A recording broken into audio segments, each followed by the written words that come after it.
Isaura Navarro ha demanat este matí als mitjans de comunicació més plurals i més democràtics.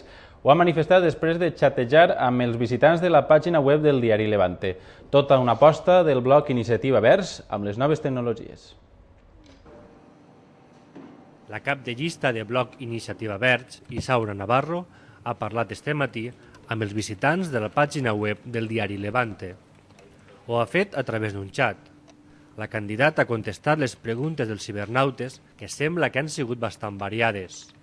M'han preguntat molt per la Copa de la República, m'han preguntat per propostes de medi ambient, per propostes del món rural, de les comarques centrals, per infraestructures, sobre l'AVE, moltes coses, sí.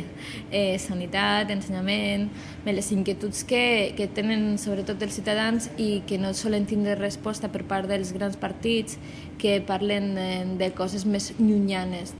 La candidata de bloc Iniciativa Verds ha demanat uns mitjans de comunicació plurals i democràtics. El fet que n'hi hagi participat tant de gent significa que n'hi ha molta gent amb ganes de comunicar-se amb els polítics i d'escoltar les propostes que es fan per part de cada partit, i per això és lamentable el fet que no tinguem veu a Canal 9 ni a Ràdio 9, a cap mitjà públic de comunicació ni tampoc a Televisió Espanyola, perquè això ha significat la incapacitat de la gent per accedir cada dia a cadascuna de les propostes que estem fent en campanya electoral. Ni hi ha un veto, ni hi ha una falta de democràcia i de pluralitat absoluta.